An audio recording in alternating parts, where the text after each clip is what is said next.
Well, in this episode, I'm taking you through a fascinating and I'll say ambitious work. It's called The Recovery of the Soul, The Informational Architecture of the Mind by S.C. Sayles. And remember, as always, I'm here to present this paper neutrally, not to endorse or oppose it. So, let's be curious explorers together. So, what's at the core of this text? If I had to sum it up, Sayles wants us to pause and look at what happened to the study of the soul in modern psychology. Why did we go from talking about soul's purpose and meaning to focusing almost exclusively on brain chemistry, behaviour, and, all those clinical checklists? Is something vital missing? Big questions, right? According to Sayles, again, not my view, just presenting here, psychology originally meant the study of the soul. The field, as described in this book, grew away from looking at inner life, meaning and spiritual reality, and became a sort of measurement machine. This book says, what if we could restore the study of the soul to its rightful place at the heart of psychological science, and not just as a poetic idea, but as a real framework for understanding ourselves, kind of a radical move. But hey, academic research is always about exploring fresh ways to see the world, right? Let's talk key arguments and findings. So, Sayles lays out, you ready? 20 propositions, not 3, not 5, 20, and it's all built around the claim that Logos, the eternal word, the divine principle found in Christian theology, should provide the architecture for how we understand mind and soul.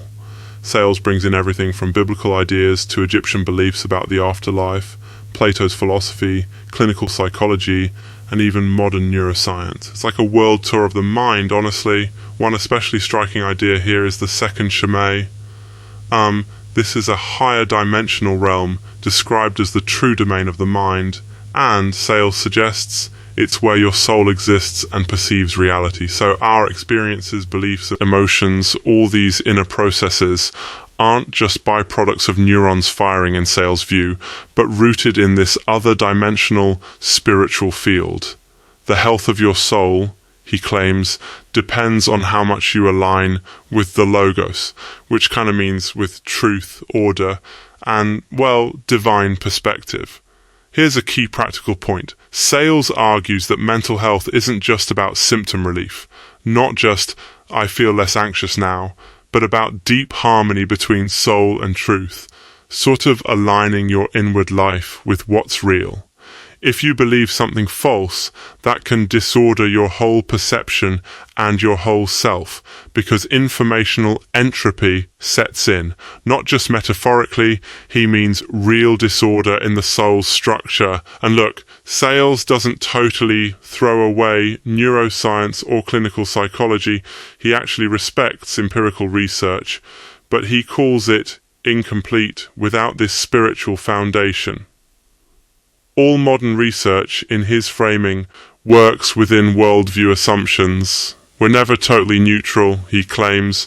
Our methods and theories are always resting on deeper beliefs, whether we admit it or not. Something to chew on, yeah? Oh, Sayles says culture matters deeply. How you see yourself, your mental health identity, even your sense of happiness, is shaped by your cultural worldview. Every society, in his account, has its own folk psychology. But, he argues, only a fixed point, the Logos, lets us unify all those differences. What does all this mean for you, the listener? Well, I think Sayles is urging us to reflect on what we believe about the human mind, what gets lost when we treat it just as a combination of brain parts or habits. Do beliefs, worldview, even spiritual convictions have a real impact on how we perceive reality and experience mental health?